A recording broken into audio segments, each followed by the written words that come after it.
doubt and fear. Well, see, I will never ever change. Femme FM 87.9.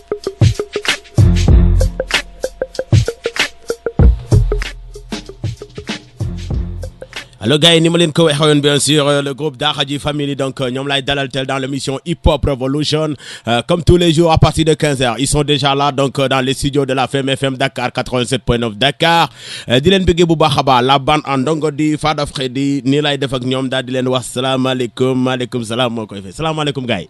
Waaleykum salam DJ Jacko. Moustapha de Frère. Yes. naka bagaas yi. Yes ça va. alors ma bàyyi la nga nuyu auditeur auditrice Femme FM yëpp 87.9 Dakar. Waaw salaamaaleykum man Abdou Fattah donc plus connu sous le nom de Fada Freddy. Je suis là à Femme FM et je suis très très heureux d'être là parce que c'est la toute première fois et donc que je viens dans la maison de radio d'une artiste. Alors on se sent chez soi et voilà merci beaucoup. Ok donc ñu ngi ak ndongo bu Daxaji Family ndongo salaamaaleykum. yes salaam Femme FM xanaa damay bamtuwaat rek parce que jaaroon naa fi. waaw so maa ngi bëggee ñiy déglu ñëpp maa ngi déglu auditeurs yëpp maa ngi rafetlu encore une fois de plus liggéey bi voilà di jégalu nag ci temps bi ñu xaw a jël pour yegsi. D'autant plus que dañu nekk ci benn période de promo donc xam naa ni ak juma beeg yooyu. mais ñu ngi ci Hip Hop Revolution. Alors donc c'est un plaisir de vous accueillir fi nga xamante ne mooy Femme FM rawatina ci l'émission Hip Hop Revolution alors balaa ñuy daal di sori donc boo duggee ci kër da ngay daal di fëgg n'est-ce pas. alors xam ngeen ne rajo bi donc benn artiste moo ko fi def la diva la voix d'or muy Coumba Gawlo Seck en tant que artiste ngeen gis projet bi nga xamante ne moom la def muy une rajo di créer des emplois donc ay jeunes di ci liggéey lan ngeen ci wax en tant que artiste. waaw bon initiative bu mag a mag la parce que. Bon, tout le monde sait que xam nga Sénégal aussi même boo xoolee développement culturel am bokk na ci li koy gën a dooleel. bokk na ci médias yi parce que bon c'est vrai que même ñun par exemple le hip hop bi ñu koy tàmbali jamono yooyu ay benn ñaari rajo ñoo amoon. tu vois donc c'était pas très évident. Donc initiative bi dafa nekk loo xamante ne nii parce que souvent nit ñi dañuy question boobu day ñëwaat chaque fois. ban apport économique la musique bi am le culture bi am. donc li nga xam ne moom la suñu sœur bi def nii mu nekk loo xam ne c'est un apport considérable mu nekk benn apport boo xam ne am na solo. Et puis ça montre que voilà artistes yi tamit ñu ngi def seen wàll. parce que yamul rek ci c'est dans les actions aussi parce que c'est vrai c'est dans les chansons mais c'est dans les actions aussi et ça c'est une action palpable. D'accord. Fada. Wow, c'est une radio qui défend aussi les enfants et la femme. Ouais. Et donc pour moi c'est très très important. Ça veut pas dire que on va victimiser les enfants et la femme, mais on est dans une société boo xamante ne par rapport ak évolution fi standing bi nga xamante ne ak cër bi ñu war a jox jigéen parfois ça laisse à désirer. Donc il est important que moom rajo yoo xamante ne dañuy rappeler valeurs yi nga xamante ne moo nekk la femme est l'édifice de la création. Bu société baaxee jigéen bokk na ci ñu téye reen yi te bu góor taxawee itam jigéen bokk na ci ñu ko taxawal donc il est important d'avoir une maison boo xamante ne une maison de radio boo xamante ne mooy rappeler les valeurs sénégalaises. Yep. D'accord. Alors donc ñu ñëw fii pour émission bi nga xamante ne dañu war a waxtaan ci un projet mu nekk album bu am solo donc Daxaji Family génne album tuddee ko Foundation lan moo tax Foundation. waaw li waral titre boobu. parce que bon titre bi c'est en anglais Foundation mu nekk titre boo xamante ne nii maanaam dañ ko dippee boo xoolee buñ ko doon jéem a tekki dañuy wax tabax la ñuy wax xam nga. donc tabax aussi ñu bëri boo ko waxee seen xel day dem ci immeuble yi gratte-ciel yi xam nga oto yu rafet yi. xam nga donc maanaam tey jii doomu aadama yi dañoo jiital nañ lool lu bare bakkan bi. donc pourquoi ñu jël thème boobu ba pare choisir thème bi choisir ay morceaux yu mel ni tànk loxo nopp bakken baat bët gémmiñ pour tojaat yax bi tojaat aussi wane ne que doomu aadama fondation bi nga xam moo tax ñu wax doomu aadama dëgg dafa war a tabax maanaam ci boppam. comprends nga tabax conscience am moo war a jiitu sax maanaam tabax ay immeuble soxla nañ ko gaa infrastructure yi. mais je pense que aussi même bu fekkee ne dañu am ay infrastructure yu rafet am ay aéroport yu bees am ay tali yu yaatu tamit te xamuñu te accident yi di gën a yokk. gars yi di gën a def jëye ci tali bi tamit. je pense pas que dinañu mën a jëriñ daal. d'accord moo tax maanaam tabax jikko yi rek.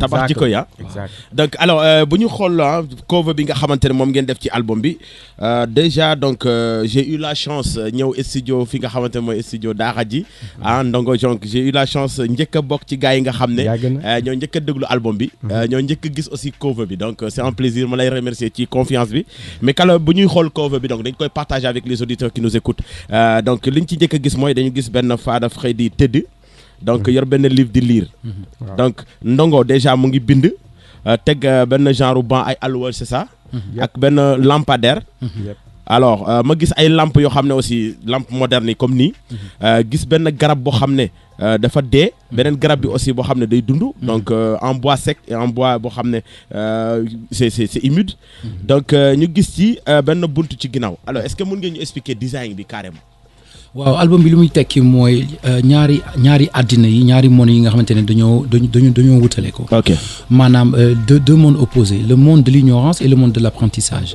ok wax aussi moom mooy ñàkk xam. moom mooy garab bu dee bi meññeef moom mooy garab boobu. aussi garab boobu dafay firi itam racine gi nag moom mooy lecture boobu mooy def. lecture bi ngay def. waaw racine gi moom mooy jàng. moom mooy jiwu gi. meññeef gi nag mooy li Ndongo di def maanaam loo jàngul doo doon sëriñ. waaw loolu la pochette bi tekki. alors bu ñu ñëwee ci lumière bi. lampe yi lampe bi moom li muy firi ba tey moom mooy nekk lampe bi moom moo nekk opposé wu garab gi. ok lampe bi moo jàkkaarloo garab bi parce que lu muy firi mooy nekk njàng mi. moom mooy enracinement bi. donc moom mooy garab gi nga xamante ne mi ngi dund mi ngi samp ay reenam. ku jàngul moom mooy beneen garab bu dee bi. d'accord léegi nag boo xësee ba jàng nag garab googu day doon leer. ok waaw donc moo tax ñu def ne ñu def jàng bi man may firi jàng bi ak firi gi nag Ndongo moo ko yore. donc guy gi day mel ni man maay firi guy gi ci li ma téye kii. léegi leer gi nag Ndongo moo koy firi donc voilà. d'accord et puis li mu wax sax maanaam li mu wax yëpp boo ko comprendre. toujours dualité bi day ñëw. waaw comprendre nga toujours dualité bi day ñëw lëndëm ak leer comprendre nga. et que aujourd'hui tamit dans le cocon familial. dañoo jël cër bi yëpp delloo ko aussi jigéen ñi. ok comprendre nga ci morceau bu mel ni African Muso. parce que ñoom ñooy école bi njëkk ñoom la. d'accord donc ñëwaat nañ sax ci femme bi encore. dëgg la donc voilà c'est ça un peu. d'accord alors ñu gis ne aussi 11 tracks la 11 titres la donc ak ñaari bonus donc bonus track yoo xam ne da ngeen ko maye c'est ça. yep. donc mais quand même bu ñu fàttali ko tuuti donc Bac moom moo lancé woon li nga xamante ne moom mooy premier son bi njëkk a daw. pour lancer album bi. ouais. donc bu ñu ci jógee Dem Ardo. Yep. alors juste après Dem Ardo ci la Sénégal ñëw. donc juste après Sénégal bu mu paree ci la ndànk ñëw c'est ça. Yep. si je me rappelle bien exactly, parce que c'est ça. bokk naa ci ñu njëkk a dawal son Dem Ardo bi. alors bu ñu ñëw ci track yi non mais c'est un travail qui a été bien fait parce que bu ñu xoolee tuuti ci School of Life les gens disaient bon School of Life nice na est-ce que gars yi mën nañu defati lu mel noonu donc la réponse est là alors bu ñu ñëwee ci Sénégal bi. donc bi ma dégloo track Sénégal bi alors je me disais que donc c'est déjà bu ma seetaanee vidéo dama ci gis ñaar bu njëkk bi mooy boo xoolee image yi da ngeen di c'est comme si vous vendez la destination Sénégal parce que yéen a ngi wone les sites touristiques yéen a ngi wone les régions richesse bi nga xamante ne moom la tourisme bi mën a gis Sénégal mais de l'autre côté maa ngi gis ngeen di énumérer benn maanaam ceux qui sont à l'extérieur jeunes yi nga xam ne ñoo fi jógee bàyyi lépp dem wuti li nga xamante ne mooy njëriñ mooy alal peut-être ñu xamal leen ne on a un bon pays am nañ lépp pour développer am nañ lépp aussi pour fayital suñu bopp donc ma gis ñaari facettes yooyu mooy sénégalais bi nga xam ne mu ngi ci kaw ngeen koy woon richesse bi nekk Sénégal ak tubaab bi nga xamante ne wala touriste bi nga xamante ne bëgg na ñëw Sénégal ngeen koy woon tamit richesse su Sénégal. exactly c'est li nga wax ni am na solo trop parce que xam nga bi ñuy même morceau bi ñu ko defee à la base c'est une chanson boo xam ne benn jour dañu demoon tourner maag sam waaj ñu ñëw aéroport di rang pour jàll quoi pour jàll frontière police beeg yooyu après ñu toog di waxtaan noonu ci flux bi amoon nit ñi doon duggee ci aéroport nit ñu baree woon ak ñi nga xam dañu tukki lu yàgg nga xool ko gis ko seen kanam saa yi na ma mu ne ma mais am naa benn chanson quoi. d'accord comprends nga on était en train de parler de la destination du Sénégal mu ne ma am naa benn chanson mélodie bi am naa ko nii et il a commencé à fredonner la mélodie. donc noonu lañ defee son bi et après bi ñu nekkee studio aussi pareil il a composé la chanson toog nañ peut-être ay mois wala sax mën naa jàpp ba lu mat at après ci la ñu soog a finaliser morceau bi. D'accord. def ko finaliser ko complètement après on a fait travailler benn jurikatu xalam bu malien mu ñëw poser partem et cetera donc voilà et le morceau bi ñu koy def xam nga li ñuy wax rek. souvent diaspora bi ñu ci bëri booy waxtaan ak ñoom da ngay gis un peu quelquefois benn manque d'espoir. am na ñoo xam ne ils ont essayé de faire des choses dans le pays. ça n'a pas marché am na ñoo xam ne dañ leen di décourager parce que dañ leen di wax ne boo ñëwee Afrique wala boo ñëwee Sénégal loo def du marché. D'accord. donc loolu bokk na ci li ñu gën a ñaax en plus de ça manque d'espoir bi amaat encore dans le tourisme tout le monde le sait gars yi ñu ngi koy ngun-ngune mais ñëpp xam nañ ne que Sénégal bokkoon na ci pays yi ñu gën a prisé sànq laa déggoon ay samay xarit yu ñu xuloo ci affaire u baie de Hann bi ñu ci doon waxtaan quoi ñoom ñaar ñu jàppante kenn ki nekkoon non baie de Hann bokkoon na ci baie yi gënoon rafet daal. xam nga daan nañ ko sax méngale ak baie yi nekk Brésil donc ñu dem ba nga xam ne daal vraiment tourisme bi boo ko xoolee même à l'intérieur du Sénégal bon dafa manqué nit ñi amatuñu motivation. et tout le monde sait que bon y a du travail à faire parce que même ñun ñi ñu xam nga xam ne ay nasaraan lañ ñu ci bari xaw ma nag instant bi nu mu demee mais ñu ci bari dañuy gën a dem dans les pays maghrébins yi la ñuy gën a dem quoi. Ok. donc Sénégal xawoon perdre terrain donc mu tombeek son bi et puis ça a fait justement bi ñuy def clip bi on a trouvé un concept le car rapide qui voyage dans tout le Sénégal pour rappeler aussi aux Sénégalais que war nañ gën a mën a joxaat cër aussi seen dëkk parce que ñu bëri dañuy comme ni ko Fara di waxee dañuy am benn rêve américain wala benn rêve européen mais pourquoi pas un rêve africain un rêve sénégalais quoi. Alors donc ma gis ci album bi benn genre suite logique bu am solo parce que bu ñu xoolee donc titre bu nekk buy jeex beneen bi koy entamé day def genre finition wu beneen son bi si bu ñu xoolee par exemple Sénégal bu ñu ci waxtaanee ba pare mais on voit par exemple Call My Name.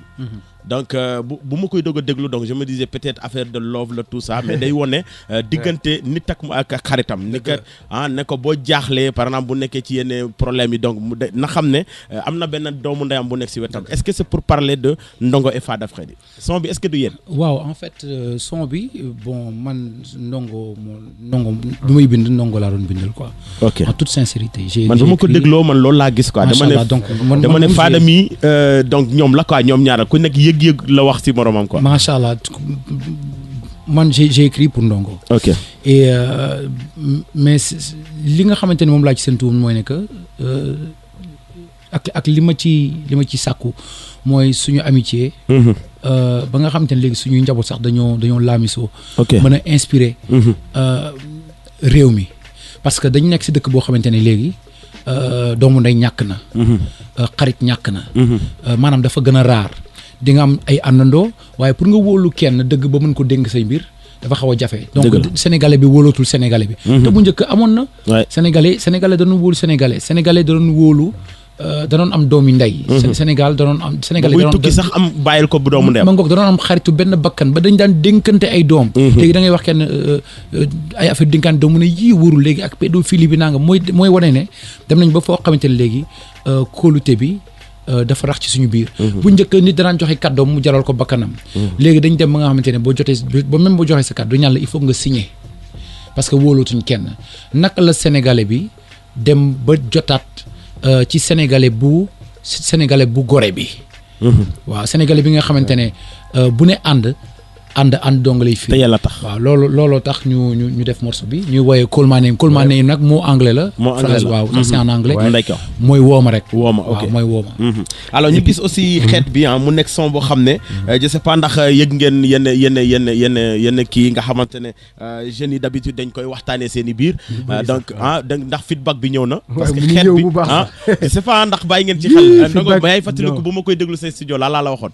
parce que tamit dafa nekk loo xam ne dañ koy dundoo quotidien dañuy dund entre jeunes da ngay dem ba ci biir ñu ne la woy kii géwal la kii guerre la donc mënuñu ànd kii lii la mënuñu ànd donc bu ma dégloo son bi déjà li ma njëkk xalaat mooy y a des jeunes yoo xam ne ils vont se dire alhamdulilah ils vont se soulager donc waaw oui feedback bi ñëw na bu baax a baax parce que même bi ñu demee depuis daaw j'ai même croisé des jeunes au Maroc am na ñoo xam ne fii lañ nekk mais ñi dund loolu dañoo bari nañ trop et je pense que ça va même au-delà de ça parce que récemment lañ dégg man laa dégg boog sur le champ politique nit ñi di waxu nationalité.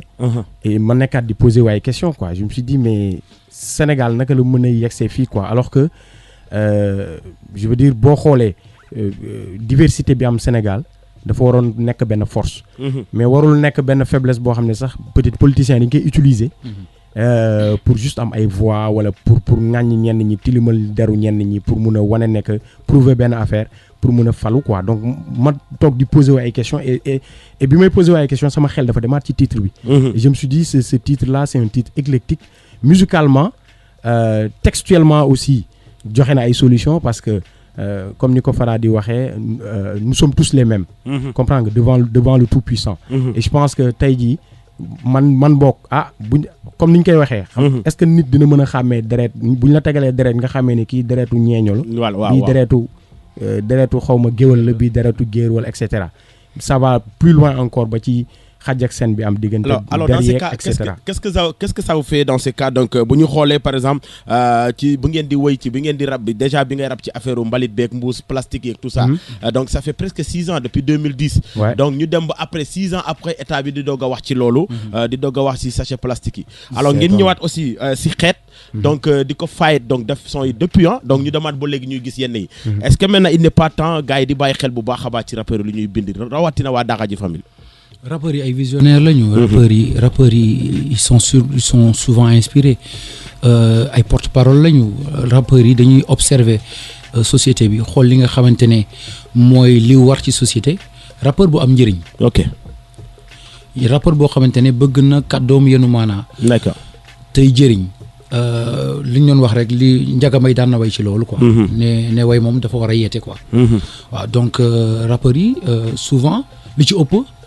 Il joue le rôle de contre-pouvoir wala boog dinañuy faral di faire passer les messages de la rue les messages de la société les messages d'inégalité ak parfois les messages yi nga xamante ne même day faral di wane day faral di fësal diine quoi donc lu bëri loo xamante ne jamono bi ni ñu koy waxatee mondialisation bi daf ko ŋànke ndaw ñi rappeurs yi bokk nañ ci li nga xamante ne aussi mën nañu lutter à travers leur langue à travers aussi seen xarañ ba nga xamante ne nekkul n'importe quoi moo fi dugg nekkul aussi xale yi n'importe quelle influence la ñuy adopté. Donc man particulièrement j'ai beaucoup de respect pour le rap sénégalais. bi nga xamante ne c'est un rap qui joue encore le rôle de contre-pouvoir. rap la boo xamante ne ba tey mi ngi yeete même si on sent des influences un peu à l'américaine un peu partout avec des gens qui se concentrent un peu plus sur les clashs yeeg parfois nga dégg ay saaga ngi je pense que il y a dans la conscience collective la majorité est engagée et on est un rappeur on est un mouvement de rap boo xamante ne je pense que mën nañu soppi lu bëri à la place même des religieux. parce que léeg-léeg nit dina toog télé di waaraate am ñoo xamante ne waaye kii daal bis bu ñu dégg dafay répété wu rek. mais am na ñoo xamante ne fu ñu war a déggee waaraate dañuy teg benn cassette rappeur. wala benn CD am donc c'est là où le rappeur devient même un prêcheur. moi je crois en musicien. d'accord alors bu ñu ñëwee aussi ci dernière partie cover bi donc dama gis ay livres yu ñu ubbi qu'est-ce que ça signifie. waaw xam nga. doomu aadama bu nekk dañ lay boo xoolee loolu. waaw ça symbolise un peu doomu aadama yi quoi. ok parce que xam nga jàng aussi c'est vrai que bon li suñu benn borom xam-xam doon wax naan ci téere yi la waaye ci dafa war a nekk ci ñun. ñun tamit parce que xam-xam bi dañ koy wuti ci ay téere dañuy dem classe ñuy jàngal dinañ dem ci daara ji ak yooyu mais je pense que doomu aadama su ko boppam umpee rek. lu bëri dina ko réer donc loolu moo tax livre yooyu nga gis ñu ubbi ko pour aussi montrer à la nouvelle génération que tamit bon clé yi ñuy wër yëpp xam-xam la du leneen xam-xam rek mooy njiit xam-xam mooy njiit te mooy leer moom moo ñu mën a sauver quoi ci lu bare mais xam-xam boo ko amulee aussi defuloo effort aussi li Imam Hassan Cissé ndeysaan daan wax naan ñu jox la par exemple nga gis ne yow yor nga téere sa kër at bi jeex nga ne ñu ne la loo ci xam nga ne jànguma ci dara mu ne bu fekkoon ne sax jël nga benn page chaque jour nga jël ci benn baat nga koy jàng ne na peut-être bu at bi jeexee di nga mën a mokkal benn page bi quoi. téere bu ñu tëj li muy njëriñul dara li ngi mel nii nga jël benn téere rek def ko sa bibliothèque di ko xool dugg ni yow sa téere bi rafet na fileeg ubbeekuwul du am njëriñ. Yonent bi sallallahu alayhi wasallam bi mu nekkee ndaw ñu xam nañ ne am na foo xamante ne Jibril dafa ñëw ak yeneen malaaka ñu ubbi ko def li ñu def ci moom génne cëru seytaane bi nga xamante ne moo nekkoon ci moom àddina ñëpp dañoo soxla ubbeeku. téere yi tamit dañoo soxla ubbeeku waaye doomu aadama bu xoolee boppam rek bu xoolee forme dënnam rek. dina xam ne mi ngi mel ni benn mi ngi mel ni livre. bu ñu def nii. contenu bi nag mooy lay nekk ci biir xol. ku nekk nag war nga ubbi sa xol. ku nekk war ngaa jàng sa. et puis on a d'excellents écrivains hein. Ça c'est sûr. pour encore peut-être nuancer un peu parce que bon Sénégal am nañ ñu mel ni récemment laa gis ne gars yi def nañ benn film ci Cheikh Anta Diop. bon li mu bind yëpp je pense que sax waroon nañ nekk film boobu sax peut-être def nañ ko bu yàgg wala waruñoon xaar sax génération récente yi waruñu xaar ñu def film ci moom. ñu mel ni Felwine Sarr. xam nga ñooñu ñëpp ils ont instant bi bind na ay livres yu intéressants. xam nga diine bi tam bëri na xam-xam yu ñu mën a sàkku daal. D'accord alors c'est vrai que donc album bi buñ ko naree topp un par un donc nañ def presque 2 heures temps d'émission parce que ni ma la ko waxee Ndongo c'est un projet boo xam ne bi ma ko xoolee je me suis dit gars yi ils ont pris le temps pour le faire et après bu génnee gars yi dañu nangu. donc di wax aussi auditeurs auditrices mën naa ubbi ligne bi au 88 628 06 66 88 628 06 66 Daara J Family laay dalal teel ngeen mën a wax ak ñoom live and direct au 88 628 06 66 alors Dem Ardo bi ma dégloo son bi seetaan vidéo bi alors am na gars yoo xam ne parce que certaines personnes dañu xalaat ne lii affaire lamb la. mais lamb c'est-à-dire c'est lamb loo xam ne dans la vie dans la vie chaque jour est un combat. nit ki am na ñoo xam ne dañuy wut si dañu dem ci nit pour am ay muslaay. am ñoo xam ne dañuy dem wut loo xam ne vraiment dañ leen di pour lafal cat. mais bu ma seetaanee li nga xamante ne nit nga noonu ngeen ko defee ñu bëri. waaw dañ ko énumérer foog ne affaire lamb la mais éducation la message la ci nit ku nekk da nga war a fagaru. waaw parce que xam nga album bi aussi dafa bëri ay métaphores. bëri ay punchline li rappeur yi di wax. alors ndanga ñu jël benn auditeur 88 628 06 66 allo 88 628 06 66 allo. allo mon grand. waaw maa ngi siyaar de. Moustapha naka mu. naaj. yaa ngi si jàmm. lépp ndam tey waa Daara J laa dalal. waaw. Daara J Family waa ñu ngi lay déglu. waaw maa ngi leen di déggee. waaw ñu ngi lay déglu. di leen jaar bu baax. ñoo moom samay jaar lañ quoi. allo. d'accord ñu ngi lay dégg waaw. waaw ñoom samay grand lañ samay idole lañ tamit. waaw dama leen di ñaanal rek ñu dem ci kaw ci kanam di leen ñaanal di leen laaj ay conseils quoi kon de ñun dañuy door a dem ci ñun. waaw. mu may ñu tuuti conseil quoi. affaire yooyu noonu. d'accord. di la déggee di la ziar. d'accord merci Moustapha. waaw di déggee waa Triboy. kontaan ci yow bu baax a baax. oui dégg ngeen d'accord merci. di déggee sama gars boobu Thiawane Poul. waaw. Jazz waaw ok d'accord. merci beaucoup Moustapha donc nee na mu ngi leen di bëggee parce que ay idolam ngeen doon ñaan bu doon conseil bu ngeen koy jox en tant que artiste parce que moom artiste rappeur la bu fekkoon am na conseil bu ngeen koy jox lan lay doon. liggéey rek liggéey mooy affaire bi et puis bon souvent ñun sax dañuy man sax dama naan joxe conseil moom xam naa ni peut-être jekkuñu ci trop waaye li ñu xam as néew dinañ ko mën a séddoo gaañ parce que tamit seul le travail paye. je pense que aussi affaire bi moom amul làq-làqal tu vois y a pas de secret bi liggéey la. te soo nekkee ci benn secteur aussi nga xaw a aussi maîtriser un peu environnement bi nga nekk quoi mais li may wax artistes yu bees yi souvent c'est lacune yi loolu la maanaam dañu nekk ci benn dañuy bëgg nekk ci musique bi xam nga mu ànd ak ay tâtonnement. je pense que aussi musique boo ci nekkee aussi il faut mu ànd ak benn sérieux c'est comme ni gars yi nekkee bureaucrate nekk comptable nekk médecin musique tamit c'est pareil. je pense que en Afrique nit ñi dañoo jàpp ne musique c'est juste voilà affaire foo la. mais je pense que ça va au-delà de ça donc liggéey daal moo lay ci mën a mooy tax nga mën a avancer quoi. d'accord 88 628 06 66 88 628 06 66 nga war a mën a wax ak waa Daara J Family au 88 628 06 66 alors bu ñu ñëwee ci. tànk loxo nopp bakkan baat bët gëmmeñ boobu dinañ ci taxaw de. alors ñu daal di wax salaamaaleykum. School of Life ngeen ne Tamboy. ñu bëri fàttaliku. ngeen ñëwaat ci tànk loxo nopp bakkan baat bët gëmmeñ est-ce que de suite logique u Tamboy bi. quelque part. waaw suite logique la tant que loxo nopp bakkan parce que fii c'est plus kii quoi fii dafa gën a mag quoi. loolu la nag. xam nga xale day màgg. day mag waaw. waaw donc bu noonu kii mën nañu am na 18 ans et les majeurs. waaw léegi dafa majeur. et puis dafa ñor. d'accord parce que yamul rek ci way tànk loxo nopp bakkan baat bët gémmiñ waaye dafa. am message ci suuf waaw dafa firi mbóot bi. maanaam mbóoti tànk ak li nga xamante ne moo ko war ak loxo nopp bakkan baat bu ci nekk. dañu xool li nga xamante ne mën na ko safaanoo ak li nga xamante ne mën na koo jëriñoo donc di attirer attention surtout si kaddu yi. si kaddu yi si demen yi si jëfin yi si li ñuy lekk ndax ñi ngi wax mbirum sàqami gi. ñu gis ko sàqami ba sàqami riba maanaam alal bu leew ak yu ci bëri daal. mais loolu yëpp boo xoolee ci cër lay dellu. te cër gi moom la ñuy wax rek ne day dellu tam ba tey ci album bi nu mu tudd mooy fondation. morceau tànk loxo nopp bakkan baat bët gémmiñ foo la te comme que xale yi ñoom ñooy màgg. dañ def exprès way boobu ñoom ñu màggaale jikko yi nga xamante ne ñun namm nañ ko ci ñoom. c'est-à-dire foo la mais dafa am message bu am solo ci suuf. voilà xam nga xale bu demee ba kër way bi. dina am lu mu ci jëlee. loo xamante ne bu nar a dugg fenn ne mu ne bokk na ci jëmm tey yóbbu jëmm. tànk ngi nii ana fu mu la jëmee dugal la ci lëm wala paxum dëmm. fi ngay dugg alors benn auditeur 88 628 06 66 allo. allo salaamaaleykum. maaleykum salaam. yaa ngi ci émission bi ah. waaw yaa ngi ci émission bi en direct waaw Daara J Family. Daara J Family bokk na ci jëmm tey yóbbu jëmm tànk ngi nii ana fu mu la jëmee dugal la ci lëm wala paxum dëmm fi nga dugg du fii tepp gën xam fa nga jëm. lu ci tànk jik te wala dëng fii ko fi indi tànk bu ki gis ku ko jënd maytul say tànk. càmmoñ ndeyjoor.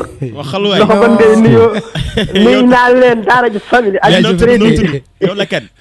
Aziz Freddy from Daara J Family. from fépp. alors waa Daara J ñu ngi lay déglu. yow moom ñu ngi lay bëggee bu baax a baax. maa ngi leen di ziar. xam nga damay wax waa Sénégal. dafa am benn jëmm joo xam ne maa ngi leen di ziar. waaw ñu ngi kontaan si yow.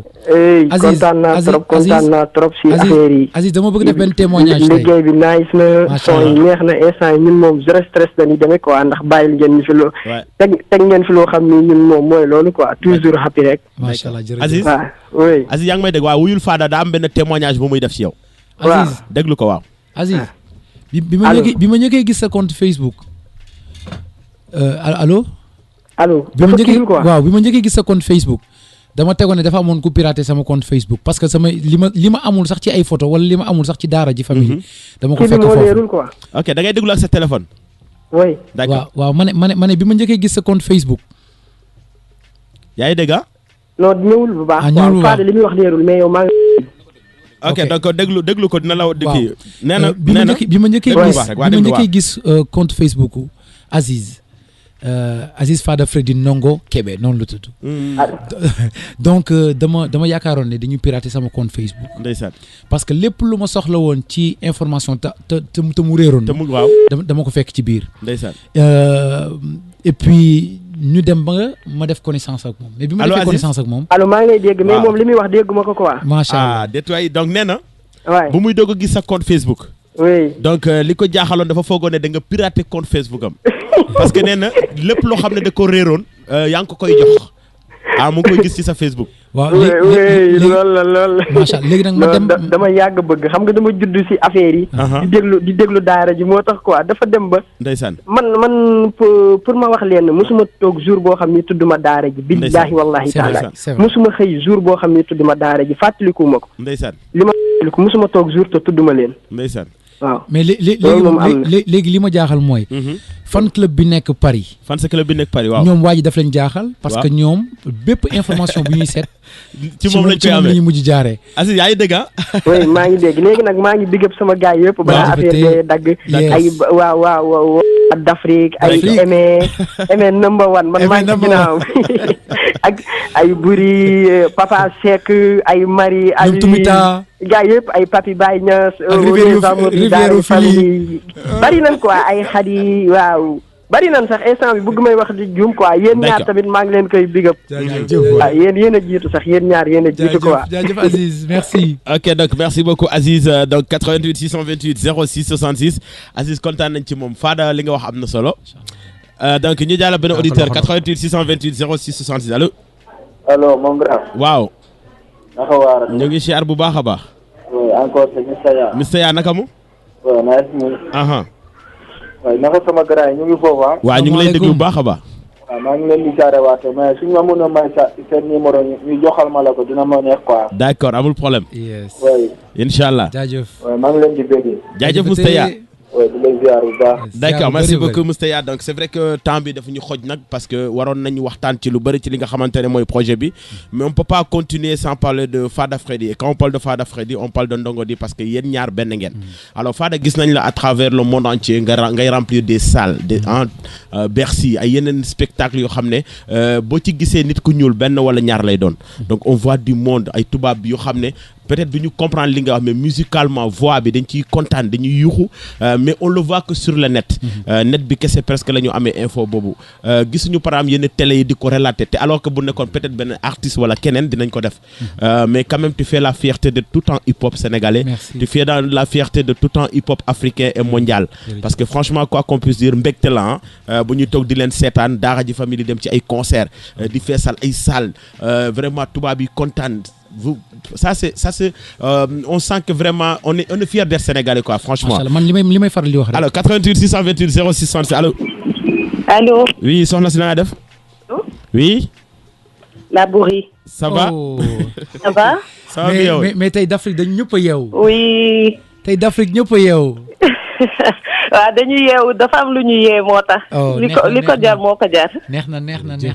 xam naa bu ñu defalee sondage xool kañ la ñuy woote ci rajo yi c'est que quand vous êtes en ligne. macha allah mais voilà ragal féete day xañe wërsëg. dëgg la. ñun dañu far joxe lépp. ndeysaan. te desaloo leen ñu dara honnêtement on est fiers de vous. et fiers d'être fans surtout. parce que fan ay ñoo xamante ne dañuy jëm ci kanam. ñoo xam ne dañuy tegu ci yoon ils arrêtent pas. comme le nom l'indique daara la. c'est genre say waa kër sax buñ la bëggee yedd ci way yi ñu jot a xam la ñuy jaar pour wax la. defal nii ñi nga bëgg nii la ñuy def nii la ñu mel tu vois ils sont plus que notre fierté c'est comme tu disais tout de suite c'est la fierté du Sénégal. Fada ak Ndongo. ñun ñi leen fan kese ñoo leen di ndamoo. ñëpp a leen di ndamoo ñoom ñu xam ko bañ ko xam. c'est des porteurs de voix c'est des messagers. c'est des génies dans ce qu'ils font et voilà ñun c'est notre fierté en quelque sorte. déggee leen rek la ñu mën et puis tirer des leçons de seeni way. donc vous êtes sur la bonne voie bu leen wàcc yoon bi et bon courage et bonne continuation. On est fiers de vous. Alors merci beaucoup soxna si kontaan nañ ci moom bu baax a baax alors c'est vrai que temps bi daf ñu xooj Fada et Ndongo alors ku ci nekk en 30 secondes lan mooy doon instant bi les projets de Daara J Family ak naka ngeen di tàggatoo parce que je pense que mënoon nañ def 2 heures temps d'émission du doy. non du doy mais temps bi daf ñu xooj parce que non mais attends ci yéen la descend parce que déjà album bi xam ngeen ne pare gu ma ci. war nañu waxtaan ci ndànk bi. Africa Muso war nañ ci waxtaan.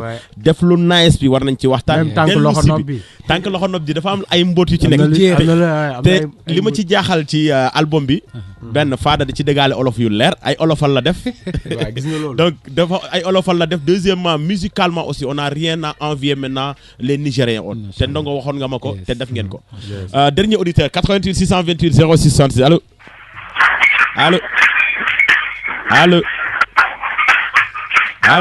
waaw. lépp ndam. Jazz maa ngi lay bëggee. lépp ndam. waaw naay sant bu baax a baax. Baye maa ngi bëgg waa Daara ji. waaw ñu ngi lay bëggee de. nee na seen fan number one mi ngi nii. jaajëf merci. wuy ma. nee na ñoom seen son bi ñu génne woon dañ naan Daara ji. Daara jëri. waaw boobu noonu maa ngi moom ñoo maase. est-ce que. yaa ngi doon sama papa yi bu ma bëggee mbala ci son boobu rek lañ may mbalagee. non ndeysaan. neex na. mais wuy ma. waaw. non lépp rafet na kontaan naa si ñoom quoi. ndeysaan. ñu ngi seglu et puis ñu ngi yee jaamu yàlla yi quoi. dëgg la bokk ñoo rapport yi nga xam te ne dañuy digga fee gars yi xamadi saaga people bi yaa ma gën a xam. ndeysaan ay référence lañ ma ne ko yàlla nga dund lu yàgg yàgg li sow daara jëy boobu yàlla nga dund lu yàgg. Alors merci beaucoup Diaz donc voilà donc waa Exil Cool aussi hein, le groupe Exil Cool depuis Kër Massar donc depuis Yeumbeul autant pour moi Thieb ak ki nga xamante ne mooy ñoom ñu ngi leen di nuyu bu baax a baax nee nañ amuñu benn référence bu dul Fada Freddy. Ce sont de grands artistes. donc nee nañ waa Daara J famille ñoom ñooy seen i référence donc en 30 secondes ku nekk waaw lan lay tàggoo ak le dernier message. waaw li ñuy tàggoo mooy di jaajëfal ñëpp di la jaajëfal yow xam nga gars yi ñiy déglu ñëpp xam nga amuñu seen fay surtout ñi woote aussi ak ñi nga xam ne xam naa ne ñu ngi jéem a try woote parce que léegi la ñuy soog a posté ñu nekk ñu ngi si rajo bi xam naa moom seen serveur bi dina exploser bul sonn donc xam naa bientôt dinañ def benn show fii en novembre le 12 début novembre en tout cas début novembre le 12 inchallah dina am ay show le 12 novembre dina am Sorano dinañ fa def benn show mais nii bon na ñëpp ñaan parce que ñu ngi si yoon bi pour dem def benn show bu mag Montréal Canada parce que gis nañ School of Life génn donc toogoo leen Sénégal ngeen def presque 1 an et quelques en Europe exactly est-ce que on peut s'attendre à ce que ren jii quand même ñu am leen quoi au niveau du Sénégal waaw non dinañ ñoom parce que xam nga dañ tàmbali woon benn tournée depuis le début de l'année en fait jot nañ dem fu ne Fouta Kaolack Thiès am na ay parties yu des mais dinañ normalement en novembre dinañ def benn partie première moitié bi et puis après on recommence les shows en fin décembre jàpp janvier donc ñu ngi xool sax ndax duñ def benn show bu mag grand théâtre wala feneen quoi foo xam ne vraiment dinañ mën a contenir ñu bëree quoi day neex alors Fada 30 secondes yaa man damay dellu rek di gërëm ñëpp di gërëm Sénégal c'est parce que ñun Sénégal amee luñ dara Sénégal dafa wàccoog ñun gars yi bëri dañ may wax naa ma woy affaire yi ngay def fële Sénégalais duñ ci wax lu bëri buñ ci waxee ak buñ ci waxul ñun ñoo amel Sénégal parce que ñun li ñu doon tey ak li ñuy représenté ak li ñu jàng yëpp fi lañ ko jàngee donc damay dellu di gërëm sama réew je suis fier d'être sénégalais je suis fier et on va continuer ku ci jàpp ak ku ci jàppul à nous battre pour notre pays parce que lii dong la ñu am amuñu leneen jërëjëf. Alors merci beaucoup donc c'était un plaisir ma dalal leen le groupe Daara J Family que je remercie au passage di nuyu Eva di ko béggee bu baax a baax chaque fois moom mooy facilité li nga xamante ne mooy li ma soxla ci waa Daara J c'est vrai que ñoom tamit ay dañu modeste heure boo leen soxlaa da nga leen di am surtout Ndongo et Fada kontaan naa ci yéen bu baax et merci pour la confiance merci pour la disponibilité au nom de la radio FM Dakar l'émission Hip Hop Revolution maa leen di béggee bu baax a baax di nuyu ñëpp di jaajëfal ñëpp inchallah lundi wala samedi inchallah ma war a dalal El Memo dans l'émission Hip Hop Revolution à partir de 15h. Peace, I'm out.